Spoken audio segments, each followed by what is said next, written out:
마가복음 14장 43절부터 보도록 하겠습니다. 마가복음 14장 43절에서 52절입니다. 마가복음 14장 43절에서 52절입니다. 같이 하나님의 말씀을 읽도록 하겠습니다. 예수께서 말씀하실 때에 곧 12 중에 하나인 유다가 왔는데 대제사장들과 서기관들과 장로들에게서 파송된 무리가 검과 몽치를 가지고 그와 함께하였더라. 예수를 파는 자가 이미 그들과 군호를 짜 이르되 내가 입맞추는 자가 그이니 그를 잡아 단단히 끌어가라 하였는지라. 이에 와서 곧 예수께 나와 랍비여 하고 입을 맞추니 그들이 예수께 손을 대어 잡거늘 곁에 서 있는 자 중에 한 사람이 칼을 빼어 대제사장의 종을 쳐 그 길을 떨어뜨리니라. 예수께서 무리에게 말씀하여 이르시되 너희가 강도를 잡는 것 같이 검과 몽치를 가지고 나를 잡으러 나왔느냐. 내가 날마다 너희와 함께 성전에 있으면서 가르쳤으되 너희가 나를 잡지 아니하였도다. 그러나 이는 성경을 이루려 함이니라 하시더라. 제자들이 다 예수를 버리고 도망하니라. 한 청년이 벗은 몸에 배 홑이불을 두르고 예수를 따라가다가 무리에게 잡힘에 배 홑이불을 버리고 벗은 몸으로 도망하니라. 아멘. 예수님께서 겟세마네에서 기도하시고 또 십자가를 향하여서 점차적으로 다가가시는 그런 모습들을 본문을 통하여서 계속 살피게 되어집니다. 예수님의 그 십자가 사건이야말로 복음서의 절정이지 않겠습니까? 아니, 성경 전체의 절정이 바로 예수님 십자가 지심이며 또 부활과 승천이다, 그렇게 볼 수가 있습니다. 오늘 읽었던 본문에서는 예수님의 제자 중에 한 사람이었던 유다가 예수님을 팔게 되어지는 그런 내용이 기록됩니다. 43절에 보면 예수께서 말씀하실 때에 곧 12 중에 하나인 유다가 왔는데 대제사장들과 서기관들과 장로들에게서 파송된 무리가 검과 몽치를 가지고 그와 함께 하였더라. 무리들이 지금 예수님을 잡으러 왔다는 것을 기록합니다. 그런데 그 맨 앞에는 바로 예수님의 제자였던 가룟 유다가 있었습니다. 대제사장들 또 장로들에게서 파송되어진 그런 무리들이 검과 몽치, 몽둥이를 들고 나왔다고 그렇게 기록하고 있습니다. 유다는 이미 그들과 약속한 바가 내가 입맞추게 되어지는 그가 바로 예수니 바로 그 사람을 붙들어 가라는 것입니다. 그렇게 미리 짜 맞춘 이후에 예수님께 나아와서는 입을 맞추게 되어집니다. 실제로 스승에게 입을 맞춘다는 것은 존경의 행위이며 또 사랑의 행위이지 않겠습니까? 그런데 이 존경과 사랑의 행위를 가룟 유다 같은 경우에는 배신의 표지로 그렇게 사용하는 것을 보게 되어집니다. 가룟 유다의 행동 참 살펴보게 되어지면 얼마나 가증스러운가 그렇게 보게 되어집니다. 3년이나 예수님과 함께 하였던 제자이지 않습니까? 그런데 지금은 무리들을 등에 데리고 와서는 아양을 떨면서 마치 그 예수님을 존경하는 것처럼 입을 맞추지만은 그것이 얼마나 무서운 배신의 행위였던가를 우리들은 잘 보게 되어집니다. 그런데 예수님은 그 순간에도 가룟 유다를 책망하신다거나 저주하지 아니하셨습니다. 오늘 본문상에는 구체적으로 나타나지 않지만은 동일한 사건을 다루고 있는 누가복음에서는 예수님께서 유다에게 이런 말씀을 하셨습니다. 유다야, 내가 입맞춤으로 인자를 팔겠느냐? 왜 너가 이와 같은 일들을 행하고 있느냐는 겁니다. 또 입맞추고 있는 그 유다의 행위에 대하여서 예수님은 구체적으로 알고 있다는 것입니다. 또한 생각해 보면 이렇게 유다에게 말씀하시는 예수님, 유다에게 마지막으로 돌이킬 수 있는 또 회개할 수 있는 그런 기회를 주시는 것이다 볼 수가 있습니다. 내가 너의 행위를 다 알고 있는데 왜 너가 지금 이와 같은 일들을 행하고 있느냐는 것입니다. 지금이라도 돌이켜야 한다는 그런 예수님의 마음이지 않습니까? 하지만 유다 같은 경우에는 이미 마음이 혼미해졌으며 정신이 어두워져 있으며 욕심에 눈이 멀어져 있습니다. 완전히 사탄에게 붙들린 자가 되어져서는 그 예수님의 말씀에 대하여서는 귀 기울이지 아니하였던 것입니다. 실제로 마귀에게 악한 영적인 세력에게 붙잡히게 되어진다면은 어떤 말씀들도 귀에 들어오지 않게 되어집니다. 죄의 노예가 되어졌기 때문에 그 예수님의 말씀 주의 깊게 들을 수 없었다는 것입니다. 예수님께서는 마지막까지 유다에게 회개를 촉구하셨지만은 유다는 그 예수님의 말씀을 제대로 깨닫지를 못했던 것입니다.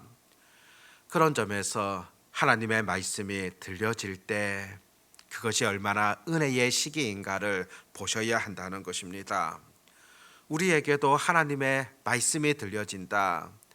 내가 어긋난 길로 나아갈 때 그 예수님께서 나에게 말씀하신다는 것을 내가 느낄 수 있다. 그것이 바로 큰 은혜의 시간이라는 것을 또 돌이킬 수 있는 그런 기회라는 것을 우리들은 보셔야 한다는 겁니다. 그 시기마저 지나게 되면 은혜의 시기가 지나게 되어진다면은 결국 죄의 노예로 전락할 수밖에 없다는 것을 성경 또한 우리에게 분명하게 전해주고 있는 겁니다. 47절을 보면 곁에 서 있는 자 중에 한 사람이 칼을 빼어 대제사장의 종을 쳐 그 귀를 떨어뜨리니라. 가론 유다가 예수님께 입맞추고 뒤에서 따라왔던 사람들이 있었습니다. 그들이 예수님을 잡으려고 했을 때 엉뚱한 일이 벌어지게 되어집니다. 제자 중 한 사람이 격분하여서는 대제사장 종의 귀를 쳐서 그 귀가 땅에 떨어지게 되어지는 그런 일들이 벌어졌다는 것입니다. 마가복음에서는 귀가 잘린 사람 또 그 친 사람 구체적으로 나타나지 않지만은 요한복음 말씀을 보면은 바로 제자 중 한 사람은 베드로였고 귀가 떨어진 사람은 말고였다. 그렇게 이름까지 기록되어집니다. 예수님께서 그 베드로의 행동을 보시고 그것을 결코 원하지 아니하셨습니다. 너의 그 칼을 칼집에 꽂으라고 그렇게 말씀하셨습니다. 마태복음에서는 칼을 사용하는 자, 그 칼로 망하게 될 것이다. 그렇게 경고하심도 우리들은 듣게 되어집니다. 베드로가 왜 이와 같은 행동을 했겠습니까? 근본적으로는 예수님의 뜻에 대하여서 잘 깨닫지 못하였고 구체적으로는 그런 기도하지 못했기 때문입니다. 실제로 겟세마네에서 우리 예수님 기도하실 때 제자들은 기도하지 아니하였습니다. 예수님은 제자들을 향하여서 너희가 시험에 들지 않도록 기도하라 말씀해 주셨음에도 불구하고 그들은 기도에 집중하지 못했습니다. 기도하지 못하다 보니까 예수님의 깊은 뜻을 깨닫지 못하고 기도하지 않다 보니까 자기 생각 또 자기 혈기대로 그렇게 행하는 것이지 않겠습니까? 바로 기도하지 아니하는 자, 하나님의 뜻을 제대로 분별하지 못하게 되어집니다. 기도하지 않게 되어지면 자기 뜻을 쫓아가게 되어지고 자기 정욕대로 또 자기 욕심대로 그렇게 행한다는 것입니다.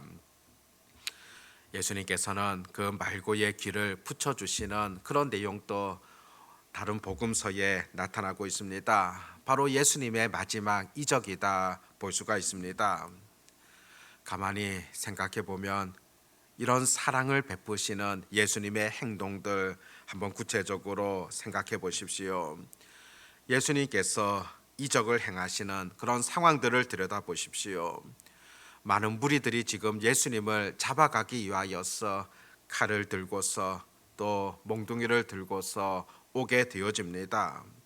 당장 그들에게 체포되어지고 또 십자가의 길을 걸어가야 되는 그런 예수님이십니다. 3년 동안이나 함께하였던 그 제자들 앞뒤 상황 가리지 아니하며 칼을 휘두르고 있는 그런 상황입니다. 사방을 돌아보아도 참 정신을 차리기가 어려운 그런 형편이지 않겠습니까? 그런 형편 속에서도 우리 예수님께서는 말없이 그 떨어진 말고의 귀를 주우시고 또 그 귀를 붙여주시게 되어지는 그 사랑을 행하시는 그 마음을 한번 들여다보십시오. 자신은 십자가의 길을 걸어가는 고난의 상황임에도 끝까지 자비를 베푸시며 또 그를 고쳐주시는 그 예수님의 마음들을 우리가 들여다보아야 한다는 겁니다. 그런 상황 속에서도 제자들을 보십시오. 5절에 50절에 보면 제자들이 다 예수를 버리고 도망하니라. 아주 나약한 제자들의 그런 부분이지 않습니까? 51절에서는 한 청년이 벗은 몸에 배 홑이불을 두르고 예수를 따라가다가 무리에게 잡힘에 배 홑이불을 버리고 벗은 몸으로 도망하니라.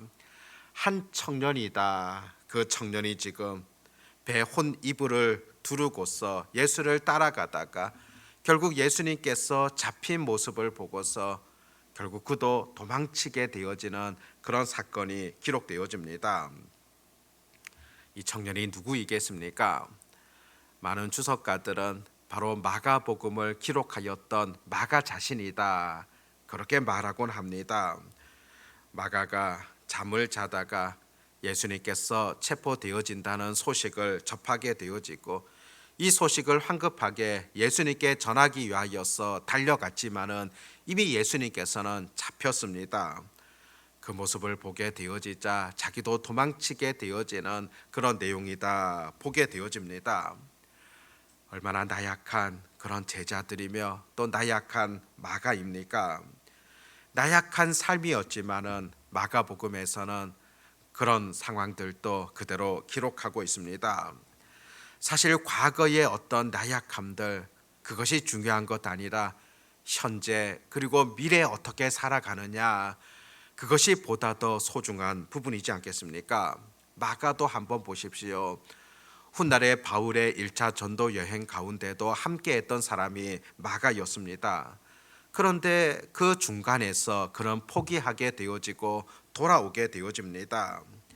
하지만 훗날에 보면은 이 마가가 바울의 사역에 있어서 귀한 동력자가 되어지고 오랫동안 바울과 함께하였던 귀한 사역자가 되어졌음을 보게 됩니다. 과거에는 비록 약함이 있었지만은 훗날에는 크게 쓰임 받았다는 것, 참 이것이 중요한 것이지 않겠습니까? 마가복음상에 지금은 예수님을 버리고 도망쳤지만은 훗날 제자들을 비롯하여 마가도 하나님의 위대한 역사를 위하여서 아름답게 쓰여졌던 믿음의 일꾼들이 되어졌습니다.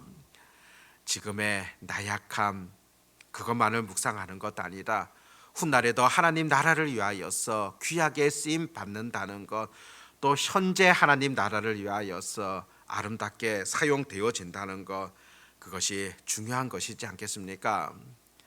비록 우리가 과거에 연약한 모습이 있다 할지라도 현재 하나님 앞에 아름답게 사용되어진다면 가장 복되고 귀한 그런 삶이지 않겠습니까? 우리의 과거의 삶보다도 현재의 삶들, 또 미래의 삶들, 그것의 소중함들을 놓치지 아니하고 더 크게 쓰임 받기를 바라면서 오늘도 기도로 나아가는 그런 은혜들이 우리의 삶 가운데 있어 지시기를 바랍니다. 기도하겠습니다. 하나님 아버지, 묵묵히 십자가의 길을 걸어가시는 그런 예수님의 삶을 복음서를 통하여서 지속적으로 바라보게 되어집니다. 함께하였던 그 제자들조차도 예수님의 곁을 떠나게 되지만은 예수님은 그 길을 온전히 걸어가시며 고통의 길들을 참아내시는 그런 과정들을 저희들이 바라보게 되어집니다. 이런 예수님의 고통이 있었기에 우리의 구원이 있고 하나님의 자녀됨이 있음을 다시 한번 깨닫게 되어집니다. 아버지 하나님, 놀라운 예수 그리스도의 그 사랑들을 우리가 잊지 아니하며 우리도 묵묵히 그 십자가의 길들을 걸어가기를 다짐하는 그런 삶들, 그런 결단들이 늘 있게 하여 주시옵소서. 아버지 하나님, 비록 과거에는 연약한 그런 부분들이 있었지만은 현재의 어떤 삶을 살아가며 또 미래의 어떤 하나님의 일꾼이 되어지는가, 그것의 소중함들을 잊지 아니하며 우리도 하나님의 은혜 가운데 어제보다도 오늘이, 오늘보다도 내일이 더 크게 쓰임 받게 되어지는 그런 은혜가 있게 하여 주시고, 더 많이 하나님을 의지하는 자가 되게 하시고, 더 많이 하나님과 깊게 교제하며 기도할 수 있는 그런 주의 백성들이 되게 해 주시기를 간절히 소망합니다. 내일 거룩한 주일, 또 종려주일을 맞게 됩니다.